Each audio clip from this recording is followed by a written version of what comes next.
Nós estamos dando início aí à nossa aula 5, que fala sobre a mediação do Senhor Jesus. Vou falar mais alto. Nós estamos então iniciando essa quinta aula e o objetivo dessa aula é mostrar em que consiste a mediação de Jesus. Lembrando que na primeira aula que nós demos do discipulado, esse discipulado na caserna, um discipulado filosófico também, a ideia o objetivo nosso é tentar mostrar o que é em comum entre os cristãos, o que nós temos em comum e de que maneira nós, cristãos evangélicos, podemos levar o evangelho no âmbito da caserna, no âmbito militar. Então, na primeira aula nós falamos sobre religião ser Jesus Cristo. A religião não é católico, evangélico, espírita. Nós dissemos que religião é Jesus Cristo. E o livro autêntico que fala sobre Jesus, que nos traz quem é Jesus, é a Bíblia. E pelo fato dela ser inspirada pelo Espírito Santo e falar sobre Jesus, que é Deus que se fez carne, então ela é totalmente inspirada pelo Espírito Santo e ela é também a revelação escrita de Deus. Por isso ela é o nosso manual de regra e prática. De todos os protestantes, a Bíblia é o livro mais importante porque reúne em si tudo o que nós precisamos saber sobre a nossa salvação, sobre quem é Jesus, sobre quem é Deus. Tudo aquilo que nós precisamos e conseguimos saber. Daí a importância das Escrituras. Falamos também que Deus é Pai, Filho e Espírito Santo, né? A famosa doutrina da Trindade que nos une enquanto cristãos. E dissemos que para o conhecimento de Deus, nós precisamos, o Espírito Santo tem que nos levar a conhecer Jesus, e Jesus nos leva a conhecer o Pai. Então existe um caminho que também é trinitário para o conhecimento de Deus. Deus tem que nos tocar, o Espírito Santo tem que nos tocar, nós temos que estar em oração, nós temos que estar na presença de Deus para que vejamos e entendamos quem é Jesus, e Jesus nos leva para o Pai e nos mostra, Ele reúne em si toda a plenitude de Deus, do Pai. Por meio do Filho nós conhecemos o Pai. Hoje então nos convém falar sobre essa mediação de Jesus Cristo. Para isso nós vamos abrir em 1 Timóteo 2,5. Então, convido os senhores a abrirem suas Bíblias em 1 Timóteo 2,5. Vou pedir para que alguém leia esse texto. Fica na página 173. Página 173, voluntário aí para a leitura. 172, aliás. 172. Portanto, há um só Deus e um só mediador entre Deus e os homens, Cristo Jesus, homem. Excelente. Então, quem é o mediador entre Deus e os homens? Segundo as Escrituras? Jesus Cristo. Aí eu pergunto para os senhores, o que significa a palavra mediador? Vou abrir para os senhores. O que é mediar? O que é ser mediador? Se coloca entre uma coisa e outra. Exato. Se colocar entre uma coisa e outra.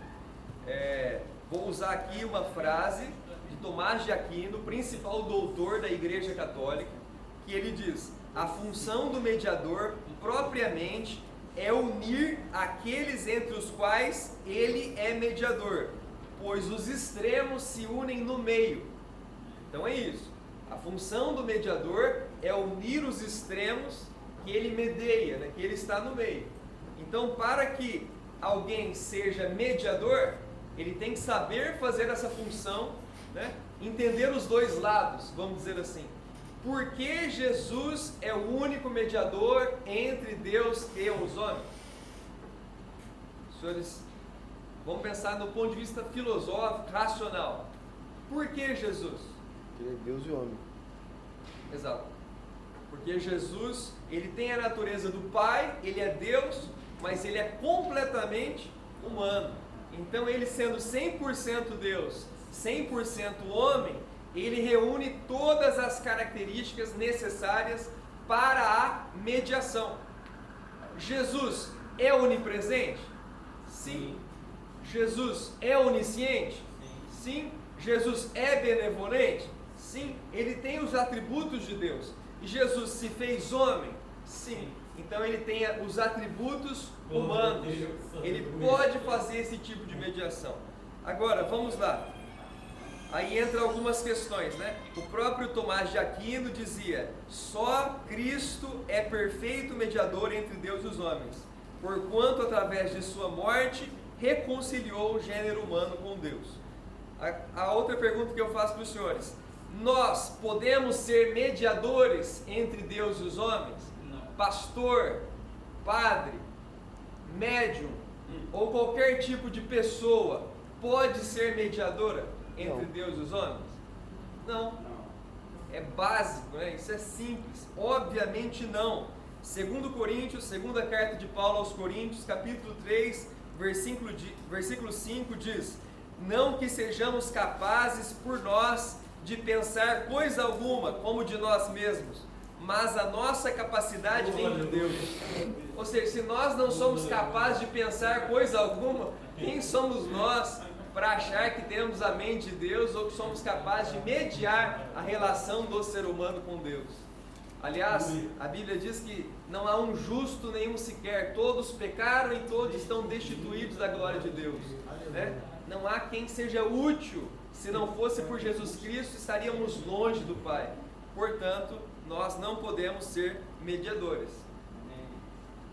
Objetos podem ser mediadores entre Deus e os homens?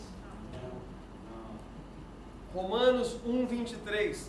Mudaram a glória do Deus incorruptível em semelhança de imagem de homem corruptível, de aves, de quadrúpedes, de animais, répteis. Por isso também Deus os entregou às concupiscências dos seus corações, pois mudaram a verdade de Deus em mentira e honraram e serviram mais a criatura do que o Criador, que é bendito eternamente. Então o erro da idolatria consiste em tornar uma coisa, uma criatura, algo que é condicionado e dar a condição a essa coisa, colocá-lo como Criador ou colocá-lo como Deus. Mas a principal idolatria dos nossos dias é a idolatria da mediação. É pegar algo condicionado, seja o ser humano, seja um objeto, e colocar como mediador da nossa relação com Deus. Para entender isso, não é à toa que essa é a quinta aula, nós temos que ter passado pelos atributos de Deus. Ora, objetos são mediadores? Não. Objetos nos protegem? Não, também não. Porque a função, Deus é o nosso refúgio e fortaleza. Ele é a nossa proteção. Ele é a nossa sorte. Se Deus é a nossa sorte e a nossa proteção, objetos não podem fazer a função de Deus. Os senhores concordam? É por isso que o texto bíblico vai dizer: nós temos que tomar cuidado em pegar coisas, fazer da criatura e colocar atributos do Criador na criatura. Tudo isso leva a um pecado chamado idolatria na Bíblia. Pastor, até mesmo abrir o Salmo 91 e deixar aberto dentro de casa. Exatamente. Deixar aberto dentro de casa também. Nós vamos tocar nesse ponto agora. Não, exatamente nesse ponto, né? Obrigado pela... Não, continuem, né? O discipulado, essa aula é para nós falarmos mesmo. Então, se os senhores não falarem, vai virar um monólogo horrível. Então, tem que falar, nós temos que compartilhar, até porque nós temos dúvidas. E é importante falarmos sobre as dúvidas para tentarmos. Agora, eu vou tocar em temas delicados hoje. Não vai ficar tão simples como parece, né? Porque existem as idolatrias evangélicas. Vou entrar nele. Palavras podem ser mediadoras entre Deus e os homens? Não. As respostas são únicas, né? A essas perguntas. Não. Aí eu pergunto para os senhores: palavras têm poder? Sim. Aonde está escrito isso na Bíblia? Heresias. Em lugar nenhum. A Bíblia fala que a língua, ela tem poder, né? Tiago fala que a língua tem que ser domada, porque a língua pode causar um sério problema, mas a língua é um objeto nosso, é algo que nós temos, ou seja, nós podemos difamar, nós podemos usar a língua de maneira que acaba com a vida das pessoas, nós podemos falar palavras ruins, podemos falar mal dos outros, e isso nós devemos nos guardar disso, Mas a pergunta não é essa, a pergunta é se as palavras em si mesmas, elas têm poder. Tem uma que tem, o verbo com V maiúsculo, né? Jesus Cristo. No grego é o Logos com L maiúsculo. Jesus Cristo. Ele é a palavra de Deus. No princípio era a palavra estava com Deus, a palavra era Deus. E a palavra se fez carne e habitou entre nós. Esta palavra tem poder. Agora, a Bíblia tem poder na medida em que ela fala do verbo e que ela é inspirada pelo Espírito Santo. Isso e por isso, somente por isso, a Bíblia é a palavra de Deus. Poderosa. Tira o Espírito, tira Jesus, tira o Pai, a Bíblia não serve para nada. É um livro entre outros. Ela só é a palavra de Deus porque ela testifica sobre o verbo, ela fala sobre Jesus, ela tem nela o poder do Espírito Santo. Ora, será que palavras sem Deus, apesar de Deus, têm poder? De maneira nenhuma. Mas da onde tiramos a ideia que palavras têm poder? Da magia. Então são idolatrias gospel, idolatrias evangélicas. Achamos que se eu falar sobre morte, eu vou morrer. Se eu falar sobre vida, eu vou viver, né? A boca tem esse poder, até a Bíblia fala, né? Ela pode amaldiçoar, ela pode abençoar, mas esse amaldiçoar que o salmista fala, não é no sentido de falar para uma coisa acontecer que vai acontecer, é no sentido de falar mal, ou de falar bem, né? De falar coisas de Deus para as pessoas. Então nós temos que tomar um certo cuidado com essa ideia de que palavra tem poder. 2 Coríntios, capítulo 3, versículos 6 ao 9.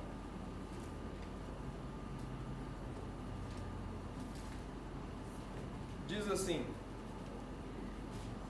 se alguém achar aí, fala a página, né? 777. Página 777.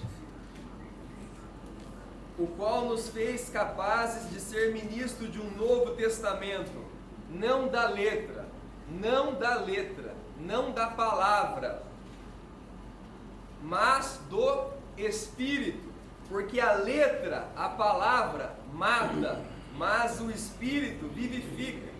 Se o ministério da morte, gravada com letras em pedras, foi bom, como não será de maior glória o ministério do Espírito? Porque o ministério da condenação foi glorioso, mas muito mais excederá em glória o ministério da justiça. Os judeus tinham consigo a tradição e a ideia de que não somente a lei tinha poder, como as palavras, né? Os judeus achavam que se eles amaldiçoassem alguém, a pessoa seria amaldiçoada. Se eles abençoassem, a pessoa seria abençoada. Mas na verdade, né, Jesus falou o contrário disso. Jesus falou, não julgueis e não sereis julgados, né? Se nós amaldiçoarmos alguém, né, Jesus fala, ai daquele que diz o racá, a maldição sobre o outro, que estará sujeito à condenação do inferno. Então, quem somos nós para pronunciarmos bênçãos e maldição para as pessoas, né? Isso depende de Deus. Nós não somos a palavra de Deus, nós somos servos de Deus. Mas, pastor, eu aprendi na minha igreja que eu tenho que determinar de Deus, né? Mas basta os senhores pararem para pensar um pouquinho na palavra de Deus, né? E perceberem que servo não manda no Senhor, né? O Senhor continua sendo Deus e nós continuamos sendo servos. Servo obedece o Pai, servo obedece o Senhor. Quem somos nós para dizer como que Deus faz ou o que Deus tem que fazer? A Bíblia nos diz assim, ó, quando tivermos necessidade, vai no seu quarto, fecha a porta e ora, porque o Pai bem conhece as suas necessidades. Então, nós temos que pedir ao Pai. A oração do Pai Nosso nos ensina a clamar, a orar, a pedir. Nós não podemos determinar nada de Deus, né? Então é uma tradução errada de um versículo que fala assim, olha, então por causa dessa tradução, né, tem que determinar de Deus, porque se determinar vai acontecer. Não faça isso, né? Não determine nada de Deus. Nós não somos deuses e nem nós não somos ninguém para determinar. A nossa palavra para Deus não tem valor algum. Mas se tiver acompanhada do Espírito Santo, do poder do Espírito Santo, aí tem. Aí tem. E agora, como que eu faço? Eu aprendi que tem que ser assim. Precisa depender de Deus. Qual que é a palavra que tem poder? A palavra de Deus, né? Qual que é a palavra que que tem valor, o nome de Jesus, que é o nome que está sobre todo nome. O nome de Jesus tem autoridade para repreender demônios. O nome de Jesus tem autoridade para que pessoas sejam curadas, né? Porque o nome não é só palavra. Para os judeus, o nome tem a ver com autoridade, com testemunho, com vida. Então, quando Jesus fala, vão em meu nome, ele está dizendo também, vão na minha autoridade. Era como se um general chegasse em alguém e falasse assim, ó, vai lá no meu nome e pede aquilo lá, né? Então, ó, eu estou em nome do general, aí as portas se abrem. A mesma coisa é com Jesus, né? Quando nós falamos em nome de Jesus, estamos aqui em nome de Jesus. Portanto, espírito maligno, eu te repreendo agora em nome de Jesus. Ou seja, na autoridade que há no nome de Jesus, né? Que é o nome que está sobre todo nome. Para que ao nome de Jesus se dobre todo o joelho nos céus, na terra e debaixo da terra, e toda língua confesse que Jesus Cristo é o Senhor, para a glória de Deus. Qual é o problema de dizer que as palavras têm poder? Porque a gente começa a achar que o nome de Jesus é um nome entre outros. A palavra de Jesus é uma palavra entre outras. E esse não é o caso. A única palavra que tem poder sobre a sua vida é a palavra de Deus, e não das pessoas. Então não creia em palavras humanas, creia na palavra de Deus. Porque a Bíblia fala que a sabedoria e as palavras humanas são diabólicas, carnais, né? Mas a sabedoria de Deus vem do alto e não da terra. Então é assim que funciona as questões do reino de Deus. Alguma dúvida aqui? É uma colocação, mas é mais ou menos como se fossem profecias e profetadas. Exato, né? exato. As profecias são aquelas que vêm do próprio Deus. Com certeza. Não é à toa que Deus fala, profetiza, ó filho do homem, né? Jeremias, Ezequiel, ele está querendo dizer, a profecia primeiro vem. Pode perceber os profetas, fala assim, veio a mim a palavra de Deus. Depois ele profetiza. Ele não sai profetizando sem... Isso, mas o nosso clamar, as nossas palavras direcionadas ao verbo, ao poderoso, exato, elas têm poder. Com certeza. Não com por certeza. causa da gente, mas por causa de quem com certeza vai acatar.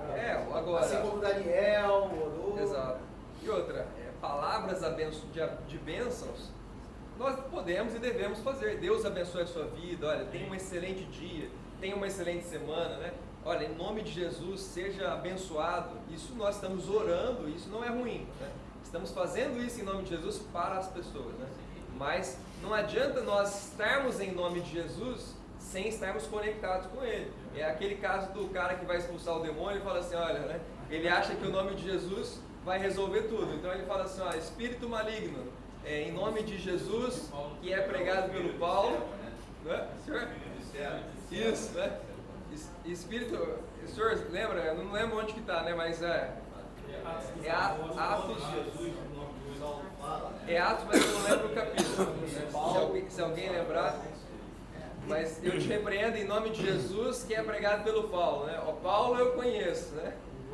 Eu já ouvi falar, Jesus eu conheço bem, mas você quem é? E aí o Espírito vai em cima da pessoa. Não adianta a gente usar a palavra de Deus ou o nome de Jesus sem estar coberto pela unção e pelo poder do Espírito Santo de Deus. Então, tem gente que hoje acha que, não vou viver com Deus, vou viver de qualquer jeito, aí eu vou lá e recebo uma palavra, me dá uma palavra aí boa, isso não resolve, né?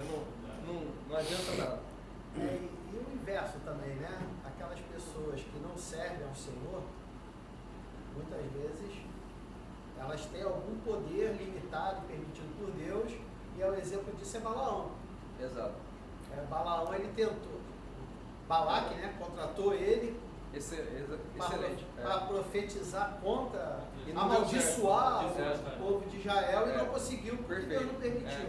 Contra a casa de Israel não vale encantamento, né? Disse o Balaão. Então, é isso mesmo. Balaão foi pago para isso, tentou, quando ele foi profetizar ou falar contra Israel, não deu certo. O inverso, então tem gente que fala assim, a pessoa me amaldiçoou, então eu vou ficar amaldiçoado? Não, né? Você não vai crer nisso, né? Então creia que Deus está contigo, né?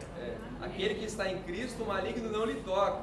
Existe uma série de doutrinas que entram no âmbito evangélico que faz com que a nossa mente fique tão confusa que Satanás começa a agir com facilidade no nosso meio, né? Porque a gente começa a acreditar que tem maldição que está em cima de nós, a gente começa a acreditar que tem palavra maligna sobre as nossas vidas, e nós começamos a acreditar em tantas coisas, quando deveríamos crer apenas no poder que há no sangue de Jesus. Aleluia. E na libertação que nós temos em Cristo. Então, por muitos anos eu vi pessoas dentro das igrejas sofrendo, né, uma série de problemas espirituais, e bastava elas ter certeza de uma coisa, né? A lei do Espírito da vida me libertou da lei do pecado. Já não há condenação para aqueles que estão em Cristo Jesus. Aleluia. Ora, se estamos em Cristo Jesus, se Jesus já pagou por todos os meus pecados, se Ele já morreu na cruz, e eu creio nisso, então fique tranquilo, né? Satanás não lhe toca, o maligno não lhe toca, palavra nenhuma chega, né? Então, nós temos que tomar cuidado com esse misticismo ou com essa magia gospel, porque isso gera um grande precedente, uma abertura muito grande para que o próprio Satanás consiga nos colocar em medo, confusão e uma série de problemas. Seres humanos vivos ou mortos podem ser mediadores? Não. Porque o ser humano é finito e limitado, ele não é capaz de chegar por si só a Deus, né? E após a sua morte, segundo a Bíblia, não existe nenhum contato entre mortos e vivos. Lucas 16, 19. Também tem um texto de Hebreus que fala: o homem é dado morrer uma só vez. Hebreus 9, 27. Qual que é? Hebreus 9, 27. Hebreus 9, 27, né? Obrigado aí. Esqueci de trazer o texto bíblico, né? Mas Hebreus 9, 27 fala: o homem é dado morrer uma só vez, ou seja, não existe, né? O contexto bíblico, os senhores podem estar aqui falando assim: mas eu acredito nisso. Os senhores têm o poder e podem acreditar no que quiserem. Quem sou eu para mudar a opinião dos senhores? Mas eu estou dizendo que, do ponto de vista bíblico, né, a doutrina bíblica foi iniciada no contexto dos gregos que acreditavam na reencarnação. Então, quando o autor de Hebreus fala: o homem é dado morrer uma só vez, ele está combatendo exatamente a doutrina dos estoicos, que falava sobre a reencarnação e sobre Deus como energia, Deus presente nas coisas e assim por diante. Então, olha, mas eu aprendi dessa maneira, eu respeito a sua crença, mas biblicamente não é possível. Biblicamente é ressurreição. Biblicamente a gente morre só uma vez e então vem o juízo de Deus, né? Isso é do ponto de vista bíblico e evangélico, tá? Então, se houver alguém aqui de outra religião, eu respeito, nós caminhamos juntos, mas eu estou falando aí o ponto de vista da Bíblia. O que significa o fato de Jesus Cristo ser o único mediador da nova aliança de Deus conosco? Significa que somente Ele pode perdoar os nossos pecados. Nós não temos autoridade nenhuma, nós não temos autoridade para que as pessoas sem Jesus sejam perdoadas. Quer dizer que eu não posso perdoar? Você deve perdoar, os senhores devem perdoar, né? E liberar perdão, se assim vos cabe, não tem nenhum problema. A questão é, nós não podemos achar que perdoamos as pessoas sem que elas se defrontem com o sacrifício de Jesus na cruz. Porque o que perdoa os nossos pecados não são as nossas palavras ou sentimentos. O que perdoa é o sacrifício de Jesus lá na cruz. Ele levou, né? A Bíblia fala que Ele é a propiciação pelos nossos pecados, e não somente pelos nossos, mas pelos pecados de toda a humanidade. Portanto, o que é a propiciação? Né?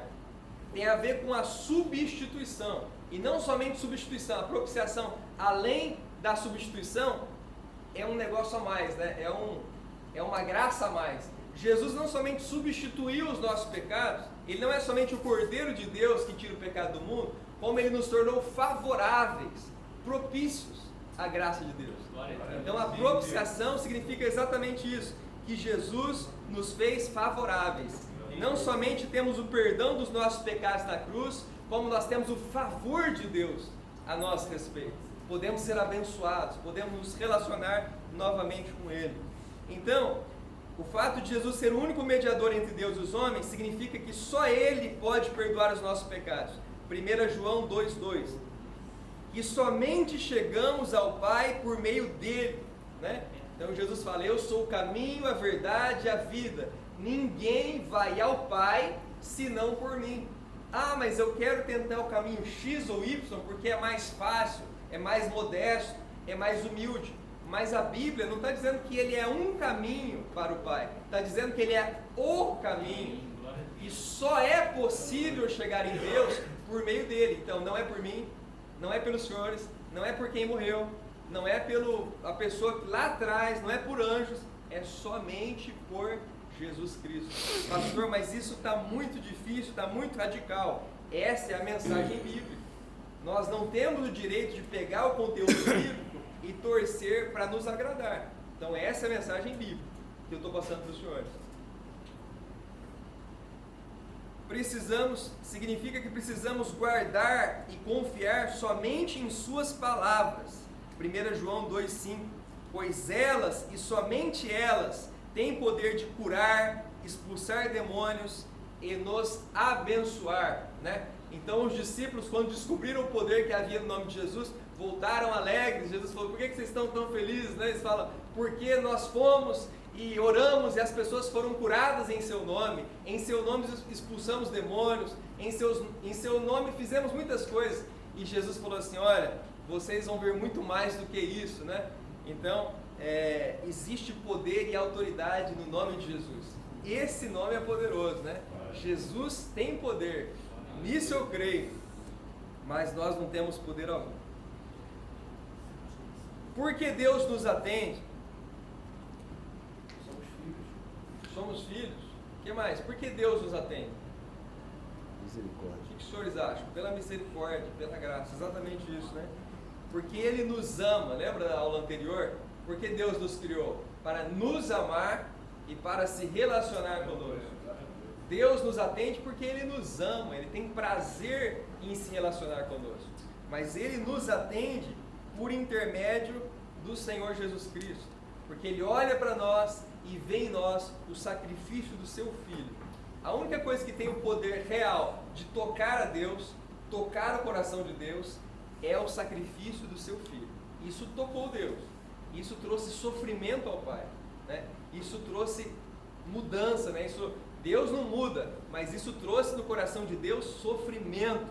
Deus viveu a angústia de ver o seu Filho na cruz, e mesmo assim, por amor à humanidade, Ele fez isso, para que ao ver o que aconteceu com Jesus, o Pai vê o que aconteceu com Jesus, Jesus que sofreu na cruz todo o sofrimento de todo o pecado da humanidade, quando Ele olha para nós, Ele vê em nós o preço que foi pago pelas nossas vidas.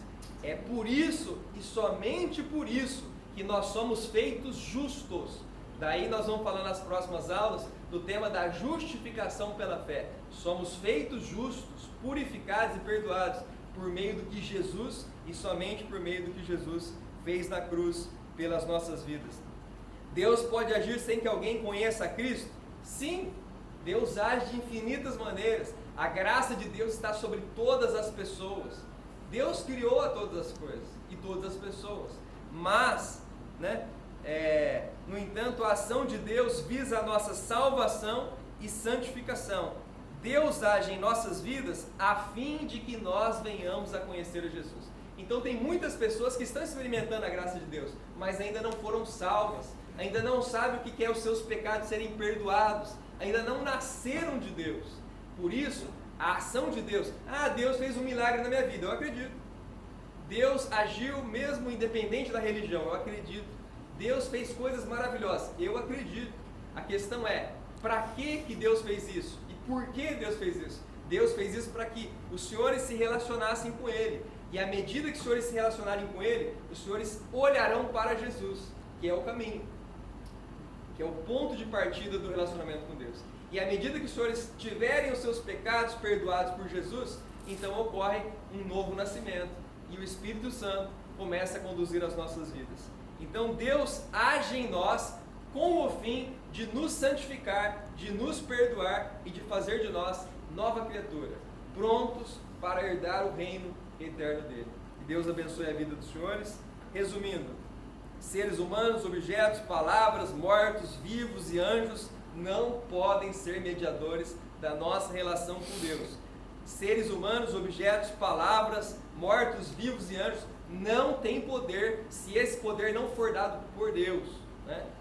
E portanto, Jesus, ele faz essa relação, essa mediação entre Deus e os homens, perdoando o pecado, nos dando livre acesso ao Pai e nos dando o exemplo e a vida eterna. Então, que Deus abençoe a vida dos senhores e que essa aula fique aí para a glória de Deus, para nos auxiliar nos nossos estudos